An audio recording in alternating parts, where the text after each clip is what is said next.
तो क्या हाल है, कैसे हैं आप? हेलो हाय, मेरा नाम पंकज जीना है और कल एक वीडियो पोस्ट की थी मैंने, जिसमें मैंने टाइटल दिया था उस लड़की का क्या। एक सवाल पूछा था कि वो लड़की जिसके साथ बचपन में कुछ बहुत ख़राब, बहुत गलत हुआ था, वो कैसे उभरी होगी उन चीज़ों से और उसे क्या करना चाहिए ज़िंदगी में। एक सवाल सा था जहन में जो मैंने पूछ लिया था आपसे।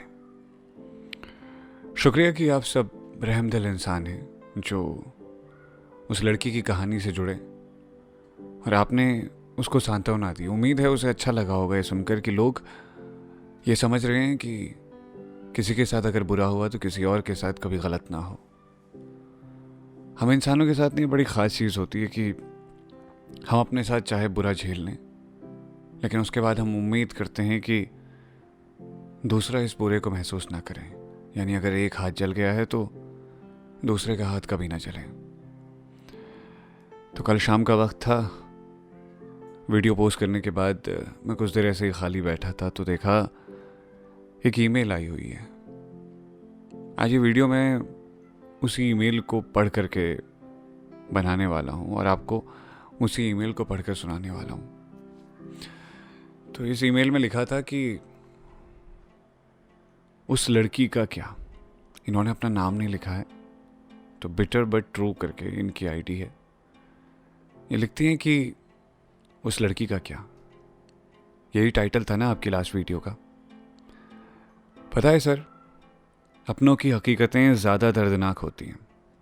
बात चाहे एक गलत टच क्यों ना हो, पर वो साइकोलॉजिकली इफ़ेक्ट करता है। ज़्यादा बड़ी नहीं थी मैं, होंगी कुछ 12 साल की। मेरे पापा की कज़िन की बेटी का फर्स्ट बर्थडे था। हम 2 दिन पहले होटल पहुंच गए थे। एक खुशनुमा सा माहौल था। सब बड़े एक कमरे में बैठे बातें कर रहे थे।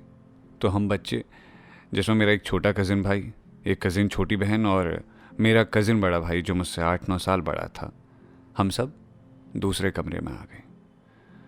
मेरी कज़िन की ज़िद पे हम हाइड एंड सीक खेल रहे थे, तो मैं फटाफट वहाँ रखे क्लोसेट में घुस गई और मेरा वो बड़ा भाई भी वहीं घुस गया। मैंने मना किया था और कहा था कि वो कहीं और छुप जाए, पर वो नहीं माना। उसने क्लोसेट में मुझे गलत तरीके से टच किया and I just jumped out और मैं वॉशरूम में घुस गई और मैं शांत रह गई। ना किसी को बताया और ना किसी से कुछ कहा। कुछ टाइम बाद मेरे रिजल्ट्स जो थे वो डाउन जाने लगे। मैं शांत होने लगी थी। रात को एकदम से बेचैन होने लगी, जैसे एंजाइटी होता है ना, कुछ ऐसा ही फील होने लगा। और मैं न जाने क्या क्या, पर दिन भर मेरे दिमाग में यही बात चलती थी कि काश मैंने उसे एक थप्पड़ मारा होता, काश मैंने घर वालों को बताया होता। और यही सब में मैं बदल गई थी। रिजल्ट आए, फिर से ख़राब। माँ गुस्से से बात नहीं करी थी मुझसे। बड़ी बहन समझा रही थी मुझे कि मैं पढ़ाई पे ध्यान क्यों नहीं देती हूँ। कितना सुनती।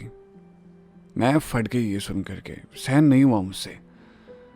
मैंने सब बता दिया और ये भी बता दिया कि मैं कुछ मर्जी चाहे कर लूँ, मुझे दिन भर रिग्रेट होता है। बात ज़्यादा बड़ी नहीं होती अगर मैं उसी वक्त किसी बड़े को ये बात बता देती। मेरी मम्मी ने मुझे गुस्से से कहा, तू पागल है, तूने किसी को कुछ बताया क्यों नहीं? और नहीं बताना चाहती थी तो उसे थप्पड़ ही मार देती। तुझे मार्शल आर्ट की जो क्लासेस हैं वो सिर्फ स्टेज पे परफॉर्म करने के लिए नहीं दी है ना। मामा अपसेट थी। उन्होंने मेरी गलती नहीं निकाली, पर उन्हें यह बुरा लगा कि मैंने खुद के लिए स्टैंड क्यों नहीं लिया। और मेरे पास जवाब क्या था? मैं नहीं चाहती थी कि फैमिली की रिलेशन ख़राब हो। ये कहानी सच्ची है और मेरे घर वाले भी जानते हैं उस कहानी के बारे में। ये स्टोरी सिंपैथी गेन करने के लिए नहीं है। ये स्टोरी लड़कियों को ये बताने के लिए है कि फैमिली रिलेशंस के बारे में मत सोचो, खुद के लिए स्टैंड लो, वरना ज़िंदगी भर आपको गिल्ट रहेगा। मैंने जब ये ईमेल पढ़ा था ना, तो मैं बहुत देर तक सोच रहा था उस लड़की के बारे में। और ये भी सोच रहा था कि कितनी खूबसूरत दिखती है ना ये दुनिया बाहर से देखने पर। हर किसी को लगता है कि सब कुछ अच्छा है, पर कहाँ अच्छा है यार सब कुछ। ये चेहरे जो मुस्कुराते हुए दिखते हैं, अंदर ही अंदर कितना कुछ छिपाए बैठे हैं। हर किसी का एक दुखद इतिहास रहा होता है, कभी ना कभी कुछ ना कुछ बुरा हुआ होता है उसके साथ। कुछ लोग बताते हैं और कुछ लोग छिपा देते हैं, और कुछ लोग मुस्कुराते मुस्कुराते छिपाते हैं। ये जो ज़्यादा मुस्कुराने वाले लोग होते हैं ना, ये असल में बहुत ज़्यादा कमज़ोर होते हैं।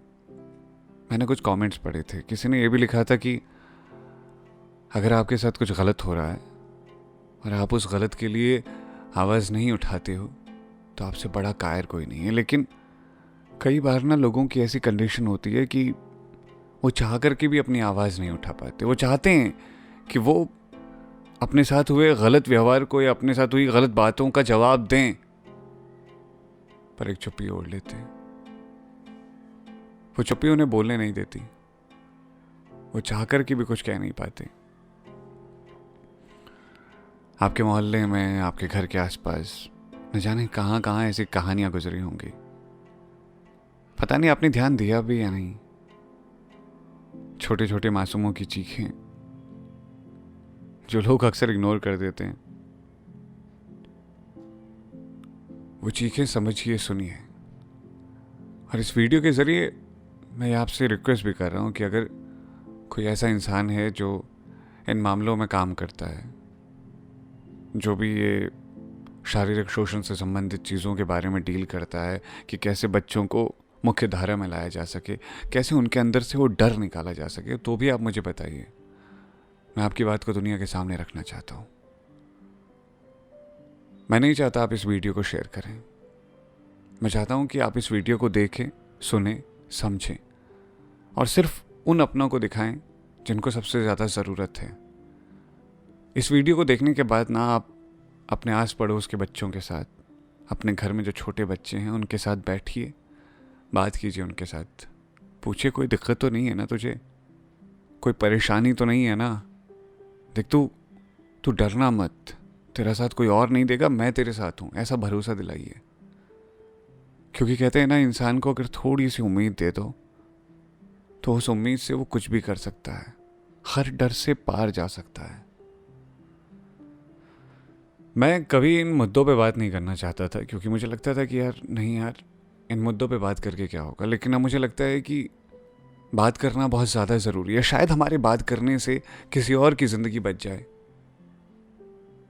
बहुत ज़्यादा वक्त नहीं जाएगा आपका, बस थोड़ा सा वक्त जाएगा अगर आप अपना वक्त दे देंगे।